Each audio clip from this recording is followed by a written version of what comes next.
Hi there. This is something I wanted to bring around to my channel for a long time, but honestly, I haven't had the time to do it. And considering what's going on in the world right now, we're all locked inside, I thought there's no better time than now to start doing this series. This is going to be the first of my new reviewing series where I go and review zombie maps and at some point full games when I get good enough at it. The way these will work is it'll be separated into parts. Part 1, the good aspects of the game or map I like. Part 2, the bad aspects, which are things that I don't like and other people don't like. And then a final thoughts or conclusion on the map and my opinion about it and if I think it's worth your time. But remember, this is only my opinion. You might think that Blood is the best map ever, and that's okay. It's wrong, but it's okay. So without further ado, sit back, relax, and let's enter Blood of the Dead.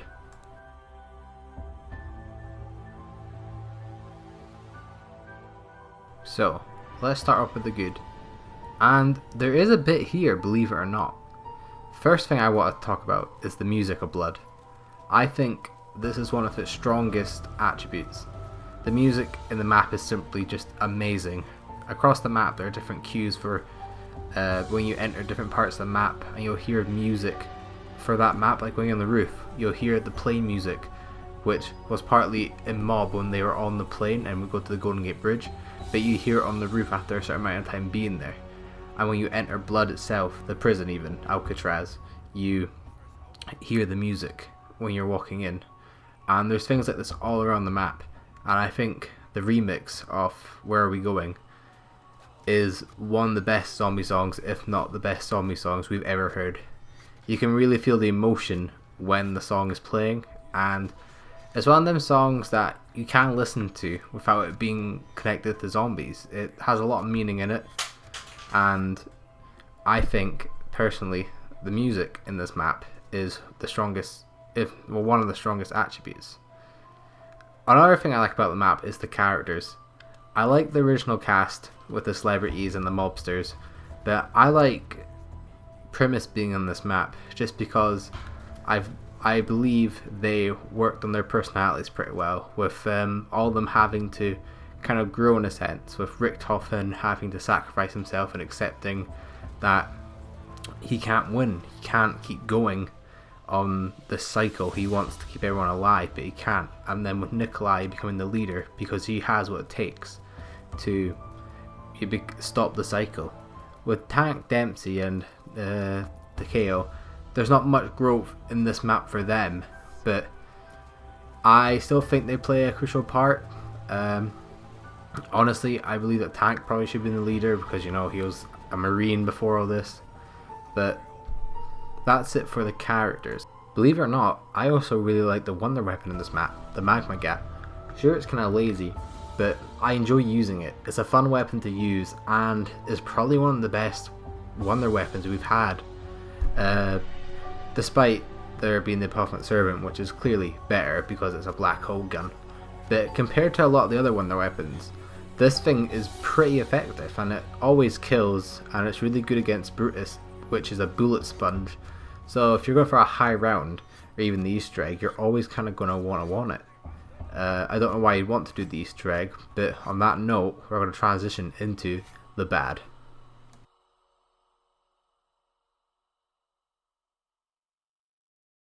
Okay, so this part, to all you probably already know, is going to be longer than the good because I do not like this map.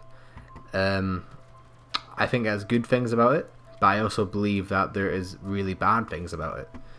And one of the main things I have a grudge against the map with is the Easter egg. It's really bad. While the story of the steps are really good, like with the ghosts and like what they're kind of meaning behind the actual steps with the people that, you know, you're helping as their ghosts, the gameplay of these steps is completely awful and unplayer friendly. And a good example of this would be the Morse code step, where it's not fun, it's tedious, and it's really just simply not fair to solo players, as you're in that small area and can easily get trapped by a zombie or anything, and you have to train around and you know, it's just this step. Doing this will take you like 3 minutes or so, but in them 3 minutes, so many things can go wrong, and you have to start again. One of my main grudges with this Easter egg as well is that you need paper. You need something to keep track of stuff. The other step where you have to play, kind of Simon Says down in the power room, where you have to go flicker the lights when they go off. That part is all fine and that, but then you go on to writing down the symbols and remembering where they are. If you don't remember where them things lit up, you're screwed. And then you have to run up and then get different symbols, and then you have to go to the ghost and get him to hit the right levers, or you failed the step. I just don't think these are fun while zombies are chasing you.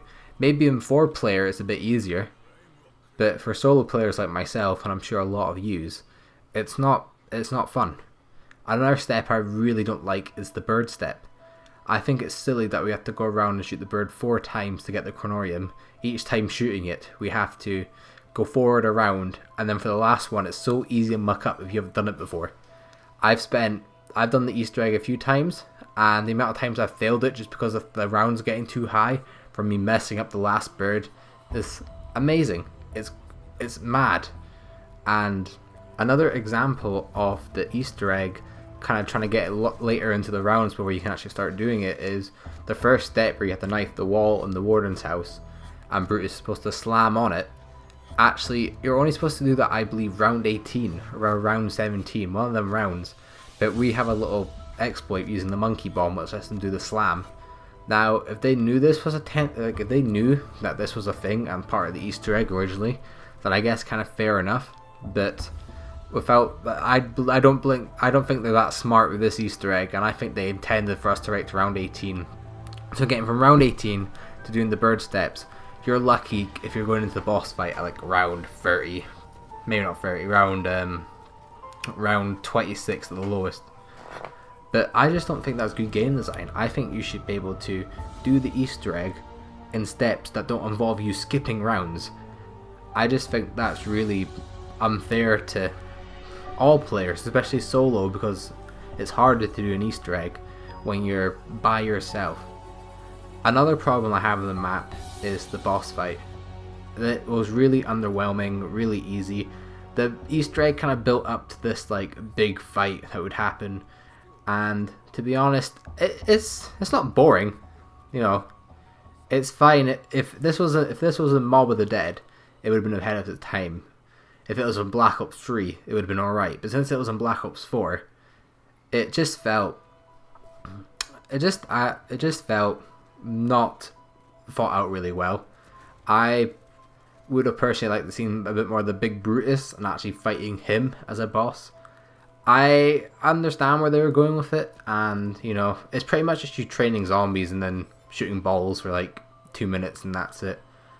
Another thing I don't like about the map is the dogs, and this is just because Mob of the Dead was never designed to have dogs in it, so it just kind of made the map feel a bit tight when you're going through corridors and one spawns right in front of you and breaks your path, because you can't really train when they're spawning all around you. Another thing I don't really like is Brutus, as he is a giant bullet sponge. The acid gat is also really underpowered, and there's no reason to use it because you have a magma gat, which is 10 times better because it'll always kill. The acid gat will kill into later rounds because of the health cap, but you have to put a lot of shots in. The catwalk is also really annoying. The first time you do it is fun, but then after that it's really tedious and boring. Or not more boring, it's more annoying in a sense because you always get whacked. I don't really like the new areas of the map. I think they're kind of pointless, and the only reason you go to any of them was for a mystery box or pack-a-punch. So you have that purpose, but other than that, then there's not really much point going to these areas other than an Easter egg. If you need to do an Easter egg or something. And my biggest complaint is probably the afterlife shield. You always need it. It's really annoying to use. It's into the Easter egg. It's just not. It's not fun. It's not fun. Now to the conclusion. Blood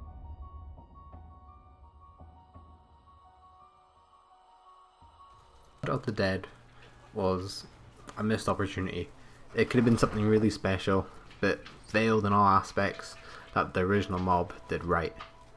I wish it could have done better, and we were all hyped for it, and for the first few days we might have enjoyed it a bit more than we should have, but all the problems take it down from a 10, which is mob, to roughly probably like a 4. It's sad that they could take a map like Mob of the Dead and ruin the magic of it. That's it for this review. If you enjoyed, then please subscribe, like and share the video, and leave in the comments what map or game I should do next. And until next time, stay home, stay safe, and I'll see you all in the next one. Goodbye.